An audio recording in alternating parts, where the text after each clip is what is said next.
recrutement permanent. La fermeture saisonnière de services non tarifés à l'activité, au détriment de la continuité du service public. L'appel à la main-d'œuvre gratuite, emploi civique, bénévole. Diminution du temps de travail consacré au lien social avec les patients et les familles. Voici un petit peu toutes les mesures concernant les effectifs. Concernant les mesures touchant aux qualifications, les glissements de tâches de l'agent le plus qualifié vers le moins qualifié. Il faut savoir aussi, on a constaté encore hier, qu'il y a des infirmières qui arrivent sur leur lieu de travail. Des infirmières sont déjà en poste et elles font le travail de l'aide-soignante, parce qu'on n'a pas d'aide-soignant.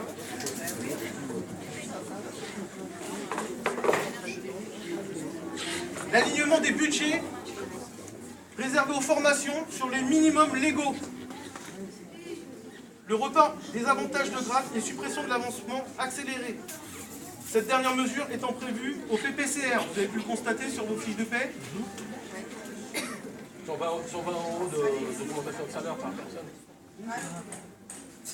Ensuite, les mesures touchant aux rémunérations. La préférence donnée à l'emploi contractuel, moins gratifiant, prime et en indemnité. La préférence donnée aux emplois dits aidés, dégrevés de cotisations sociales.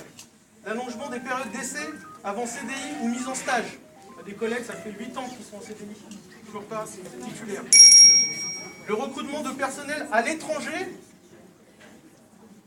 pour des déroulements de carrière moins rémunérateurs. Bien évidemment, nous soutenons tous nos collègues étrangers, mais il faut savoir qu'ils sont souvent moins bien payés.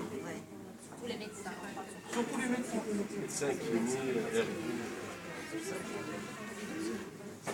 Le frein à l'embauche. Aujourd'hui, on nous dit qu'on recrute. Quand on demande quel est le moyen de recrutement, on n'a pas de réponse. Quand on regarde sur Pôle emploi, pas de recherche d'aide-soignants, pas de recherche d'infirmières, pas d'ergo, pas de psychologue.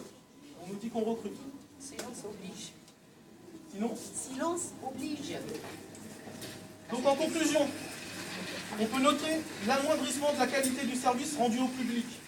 Les résultats des enquêtes d'opinion sur le service public hospitalier sont à craindre.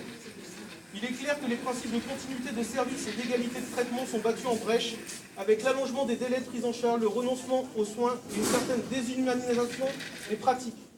Là aussi, les statistiques sur les fuites de patients sur les établissements de santé parisiens sont à craindre. Pour les personnels du CHIM, on observe une baisse de motivation au travail du fait de carrières non attractives, de la non-reconnaissance des qualifications acquises, d'un plan de formation réduit à peau de chagrin, de mobilité forcée ou retardée en fonction des considérations budgétaires, d'un mal-être induit par le stress, de la pénibilité du travail dans de nombreux services à peine reconnus, une fatigue accrue, un épuisement et une augmentation des accidents de travail, sans compter les arrêts maladie. Il faut savoir que c'est 11% du personnel sur le CHIM. Nous souhaitons remettre au centre de nos préoccupations la qualité, notamment des soins, de sens au travail. Merci à tous d'être là en ce temps de débrayage. Vous pouvez vous applaudir.